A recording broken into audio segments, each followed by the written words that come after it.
Merhabalar, ben Doktor Ayşegül Çorumlu. Şimdi size kendi okumalarımdan, kendi biyokimya okumalarımdan ve COVID patogenezinden birbirine bağladığım iki konudan bahsedeceğim. COVID konusunu biliyoruz, bir sürü konuşuldu vesaire. Ama buraya ne başlık attım? COVID geçirmek bizim yaşlanmamızı hızlandırır mı? Değil mi? Bu önemli bir soru. Kimse yaşlanmak istemiyor. Hele de yaşlanması hızlansın hiç istemiyor.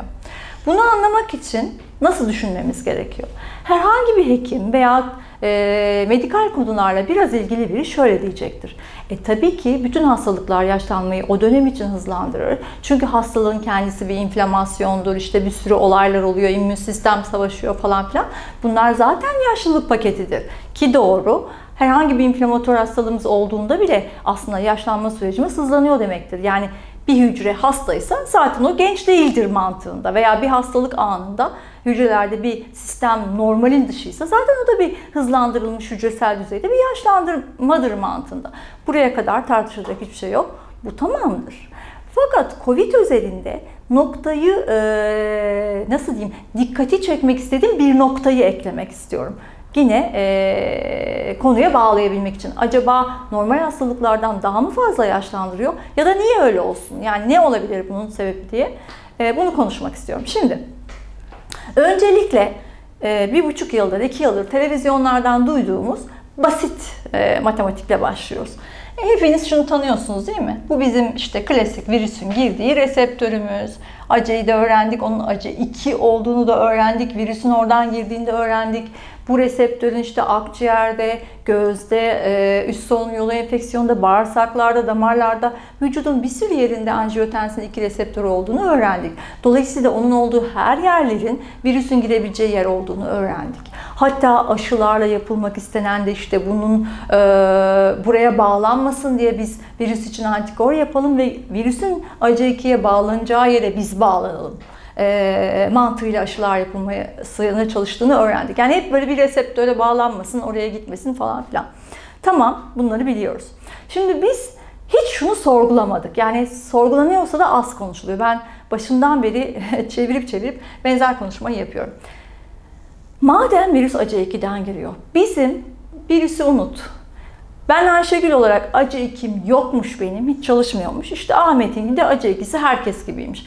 Bizim aramızdaki farkı ne oluşturur? Yani benim ACE2 reseptörüm başkasından da iyi çalışmıyor olsa bir işime yaraması lazım bu reseptörün değil mi? Orada olduğuna göre yani reseptör sırf orada virüs gelirse belki bağlanır diye durmuyor. Yani reseptörün bir amacı olması lazım. O madde orada niye var? Zaten biz ona reseptör demeyelim. O ACE2 maddesi virüsün giriş kapısı ama unut virüsü, orada bir madde var. Yani bu madde niye var? Ne yapıyor normalde? Ne yaptık? Virüsü unutuyoruz. Tamam, konumuz ACE2. Şimdi biz sapasağlamız ve basit olarak anlatmaya çalışacağım biyokimya ile ACE2 vücutta niye var onu anlamaya çalışıyoruz. Tamam. O zaman bizim gideceğimiz nokta vücuttaki bir sistem. RAS diye yazılıyor. RAS sistemi, renin-angiotensin sistemi demek. Hadi bilmeyelim, önemli değil. Genelde bu sistemi bir Google edeyim falan derseniz tansiyon, kalp hastalıkları, tansiyon yüksekliği falan filan o durumu ayarlayan sistem olarak kendini gösterir. Şimdi bu RAS bunun genel adı ama bunun içerisinde şu A harfiyle gösterdiğim angiotensin dediğim maddeyle ilgileneceğim. Şimdi upuzun bir nehir gibi düşünün. Reninden başlıyor, devam ediyor falan filan. Böyle hep biri bir şeye dönüşerek bu oklar neyi gösteriyor? Oradaki biyokimyasal yolun akışını gösteriyor. Bu akışa göre bu angiotensin 2 de kısalttım bunu. Bu angiotensin 2 de bir şeyle işte bu nehir akışında böyle akarken ACE2 ile angiotensin 2 yani ACE2 varsa angiotensin 2 angiotensin 1,7'ye dönüşüyor. Bakın burada 1 ve 7 rakamı var. Burada 2 rakamı var. Önemli bilgi değil diyelim. Ama burada bizim konumuz şu ACE2'nin bunu buradan buraya nehirde akıtıyor olması değil mi? Bu yani yol yani akan yol diyelim. Bu yolun bu tarafa akması lazım. Biyokimyasal pathway yolak yani. Bu yolun böyle akması lazım. Yani normal sıradan bir hücrede angiotensin 2 maddemiz var. RAS sisteminin maddesi. RAS Renin-angiotensin sistemi genelce tansiyon, tuz tuzulumu, kalp çalışması falan o konuyu ayarlayan sistem. Ve bu sistemin alt kırılımlarında, o nehir akıştaki alt kırılımlarda angiotensin 2 ile angiotensin 1,7 arasında işte bizim ünlü ACE2'miz var. Yani ACE2'nin görevi neymiş? Bu iki maddeyi birbirine dönüştürmekmiş. Konu virüs değil, bunu yapıyor. Olayı bu. Peki, biz o zaman tekrar dönüyoruz. Madem virüs buradan bağlanıyor, biz virüsü tekrar buraya çizelim. Bunu bloklamış olsun. Kalemim yazsaydı çizebilecektim. Bloklamış olsun bunu. Bu devreden çıktı. İşte ne kadar virüs girdiyse o kadar reseptörü blokladı falan. Yani bu işini yapamıyor olacak. O zaman ne olacak? Demek ki burada nehir akışında bir blok göreceğiz değil mi? Şu tarafa doğru akış yok. Yani şunun azalıyor olması ve şunun da artıyor olması mantığı çok mantıklı ve çok kolay bir şey değil mi? Okey. Peki şimdi biz burada neye bakmamız lazım? Angiotensin 1,7 azaldığında vücutta ne oluyor? Onun amacı neydi? Bak ACE2 onu ürettiremediğine göre. Peki angiotensin 2 de yani hep mi yüksek olmalı? Belli ki yüksek olmamalı ki arada bu enzim olduğu için bu tarafa gidiyor. Demek ki bunun yüksekliği nedir? Bunun düşüklüğü nedir? Bir problem midir? Bu akışı durdurduk. Angiotensin 1,7'nin eksikliği konusunda söylenecek şey onun anti olduğudur. Anti ne? Anti-inflamasyon, anti-yaşlanma, anti-fibrozis, tansiyonun düşmesi anlamında anti-hipertansiyon.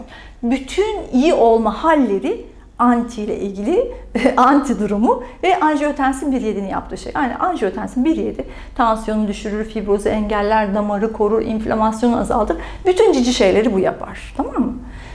Çünkü bu yol o yüzden oraya gidiyor. Fakat angiotensin 2 niye var ki yani? O zaman hep iyi şeyleri yapsın. Bu niye var vücutta?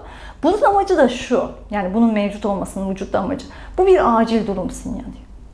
Şimdi normalde işte 1,7'nin görevlerinin anti olduğunu öğrendik. Angiotensin 2 normalde ne yapar?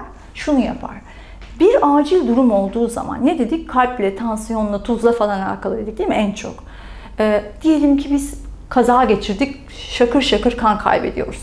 Aşırı bir şeyden dolayı tansiyonumuz düştü, kalp pompamız yavaşladı. Yani vücudun içinde dolaşması gereken bu kan sisteminde bir yetersizlik var. İşte sisteme backup olarak angiotensin orada duruyor ve diyor ki hemen işte öyle bir durum olduğunda kendini çoğaltıyor ve bu antilerin tam tersini yaparak ne yaptı? Tansiyonu yükseltmeye çalışıyor. Çünkü su kaybı vardı. Sodyum tutulumu artıyor böbrekten. Çünkü tuz tutulursa su da beraber vücutta kalır. Dolayısıyla su tutulumunu arttırıyor. Tuz ve su beraber kaldığında ne oluyor? Mesela atıyorum 2 litre kanın var. Kaybettin onun 300 mililitresini. Tuzu geri çektiğinde böbrekten onun da peşinde suyu tuttuğunda kanı sulandırarak bile olsa volümünü arttırıyorsun ki kalp pompasıyla gereken organlara gene de kan gidebilsin. Yani bu zaten acil durum meselesi. Kalbin pompasını arttırıyor. Çünkü hani pompalasın, beni hayatta tutsun vesaire de. Şimdi bunları yaparken bir yandan da fibrozis yapıyor. Endoteli kasıyor. Yani endotel ne? Damar. Damar duvarını büzüştürüyor. Vazokonstrüksiyon. Yani diyor ki zaten az bir volüm varsa daraltayım şu damarları. Kalp o dar yoldan daha öteye doğru atabilsin. Kanı ki uç organlara lazım yerlere gidebilsin. İşte o yüzden bu aslında bir durumun acil sinyali. Bu her zaman ihtiyaç olan bir şey olmadığı için bu dozunda çalışıyor. Sonra işini gerekiyorsa yapıyor. Hemen ACE2 devreye girdiği için bunu parçalara ayırıyor. 1,7'ye gönderiyor. 1,7 de süt liman işlerin devamını yapıyor. Yani bu bir şey bozduysa bu hemen düzeltmeye çalışıyor. Şimdi biz ne dedik? Virüs burayı kaldırdığında bu bizim işimize niye yarıyordu konusunda yaşlanmaya bağlayacağım için ACE2'nin başka işleri de var. Bu yola bloklatmış oluyor virüs bize. Dolayısıyla istemediğimiz kadar angiotensin 2 artması olası. Şimdi o zaman angiotensin 2'miz deliler gibi artarsa neler olur? Bunun altında bunun reseptörleri var. Her şey reseptörle çalışıyor ya. Bunun da kendi reseptörleri var. 1 ve 2 numaralı reseptörleri var. Literatür diyor ki angiotensin 2'nin artmasının kötü huylarını 1 numaralı reseptörü yapıyor. Hani biri beni öyle değil o konu diye yanlışlamaya çalışırsa diye sizi de ilgilendirmeyen ayrıntılar veriyorum ama hani sıkılmayın. Angiotensin 2'nin angiotensin 1 reseptörü fibrozis. Fibroz neydi? Mesela akciğerdeki o büzüşmeler. Ama aynı zamanda bütün organlardaki ve kas dokusundaki, mesela kalbin kasındaki de fibrotik hal, yani o kalp kasının da büzüşmesi, öyle söyleyeyim. Damarların büzüşmesi, damarların sertleşmesi, bütün vücutta inflamasyonun başlaması, vücudun deliler gibi su tutması, tansiyonun zıplaması, susama hissinin devreye girmesi, bütün bu hikayeler angiotensin 2 ile ilgili. Covid'de bunlar böyle başlayıp hemen bir başka sistem var. Bradykinin sistemi diye. O sistem devreye girdiği için o tansiyon işini falan sonrasında Covid hastaları toparlıyorlar. Dolayısıyla yani Bradykinin sistemini bilmiyor olduğum için de bahsetmemezlik olmasın. Yani biliyorum, ondan da bahsediyorum ama bu konuyu da atın kafanızdan. Sadece şunu tutun. Angiotensin 2 AC2 olmadığında angiotensin 2 artıyormuş. Angiotensin 2 de aslında acil durum sinyali olduğu halde bunun düğmesine çok basar, bunu çok kaldırırsam, yani çok köpürtürsem bir takım olayları, yani genelde istemediğimiz olayları vücut içerisinde başlatıyormuş. Şimdi buraya kadar hikaye tamam. Şimdi bunların kendisi zaten birer hastalanma veya hızlı yaşlanma sebebiyken literatürler diyor ki angiotensin 2'nin yüksekliği farelerde yaşlanma sebebi hızlandırılmış %26, yani 1/4 hızlı yaşlanıyorlar. Veya biz angiotensin 2'yi bloklarsak bu farelerde daha uzun yaşadıklarını görüyoruz.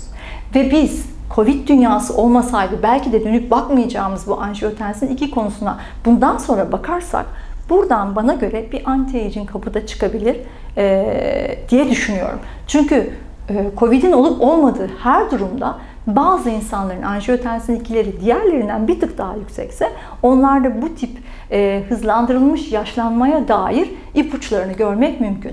Buradan hani ne yapalım çözüm dersek, gene bu sizin için bir çözüm değil. Ben şu anda gene medikal olan şeyden bahsediyorum. ARB. Angiotensin reseptör blokerleri. Bahsettik ya, bu reseptör birincisi çok kötü diye. Onu bloklayan tansiyon ilaçları var. Niye zaten hastalara bunu veriyorlar? İşte tuz tutulmasın böbrekten, su tutulmasın, tansiyon çıkmasın. Tansiyon çıkaran adamdı bu. Biz de bunun tepesine binelim, bunun tansiyon çıkarmasını engelleyelim. İşte dolayısıyla aslında bir tip tansiyon ilaçları bu işi bu şekilde yapmaya da çalışıyor. Yani hayatta bunun karşılığı var. Benim kendi okumama göre bu konu bence Covid'de bile tedavinin bir parçası olmalıydı. Hastalığın başlangıcında bu tip bir destekle angiotensin 2'nin hem yükseldiğine bakılmalıydı, yükselip yükselmediğini, hem de onu engelleyecek düşük doz bu gruba giren sartanlar da deniyor. Tansiyon ilaçları verilmeliydi. Bir de az önce hani ukalalık değil de biliyorum diye söylediğim bu Bradykinin sistemi vardı. Bir de o tarafa kaydığı için de orada da aşırı düşük tansiyon oluyor. Orada da sakubitriller denen başka bir tansiyon ilacı backup yapabilirdi bu iş için. Tamam, bunlar medikal kısmıydı. En çok burada neyi öğrendik? Bir, bazı insanlarda angiotensin 2 normalden bir tık daha yukarıda gidiyorsa, işte genetiktir, şudur budur, o insanların yaşlanma hızının en azından fareler düzeyinde hızlandığını ve bunun azaltılmasının yaşlanmayı azalttığını görüyoruz. Şimdi biz kendi işimize ne gelir? Covid'i unut, onu unut, bunu unut. İşimize burada ne gelir onu öğrenelim. Peki neydi anjiyotensin devreye girme sebebi? Acil durum. Neydi acil durumun sebebi? Su kaybı, volüm kaybı, kan kaybı, değil mi? Ne demek istedik? Zaten su tutmaya çalışıyordu, öyle değil mi? Volüm artsın diye. O zaman biz sadece yeterince su içerek, sadece kendimizi bol hidrate ederek, yani kanımızın o yoğunluğunu azaltıp volümünü arttırma çabasında olarak bile aslında angiotensin 2'nin kafayı çıkarmasını engelleyebiliriz. Çünkü onu düzeltmek istiyor. Yine kanın içerisindeki trigliseritler de olabilir, hemoglobin A1C'nin anlattığı şeker miktarının yüksekliği de olabilir. Yani açık kan şekerinin yüksekliği de olabilir. Bunların hepsi zaten kanın ozmotik durumunu değiştiren bir şey. Yani kanın sıvı halini azaltan bir şey. Dolayısıyla bunları yapmamayı seçebiliriz. Hani buradan geldik tekrardan işte şeker olmasın, çok ağır yemek yemeyelim, akşam yemeyelim konusunu. Hani bunu da oraya ekleyelim. Ama bana göre en önemlisi burada hidrate olmak, su içmek işi. Ve bu kadınlar için çok önemli. Neden? Ben 9-6 tansiyonla normalde salarsam öyle dolanıyorum. Bütün hastaların, bir sürü insanda özellikle menopoza kadar kadınlar hep düşük tansiyonlu. İşte ayağa kalkınca başı dönüyor falan. Şimdi bizim normalde 12-8 ideal dendiği tension, yani kalbin pompa attığında Tuvaletten ayağa kalktığında o pompa öyle hızlı devreye girmeli ki kafana kan gitmeli, ki başın dönmemeli. Ama işte düşük tansiyonlularda, kadınlarda bu hali yaşıyorsak demek ki yani zaten düşük tansiyon olduğumuzu oradan anlıyoruz. Demek ki bu kadar düşük tansiyon her zaman iyi bir şey mi sorgulamasını bu beraberinde getirmeli ve bizim düşük tansiyonumuza baş etmek için, düşük tansiyonlu kadınlardan bahsediyorum, içtiğimiz suya biraz tuz ve biraz şeker eklememiz gerekiyor. Bunu ayrı bir videoya anlatacağım. Çünkü suyun bağırsaktan emilmesi, emilip de vücudun fonksiyonu için kullanılabilmesi için su içeriye girerken tuzla girer, aynı zamanda şeker de girer. Şöyle düşünün, diyareyle çok su kaybedilir. O çok su kaybedildiğinde de tuzlu ve şekerli solüsyonları verirler değil mi?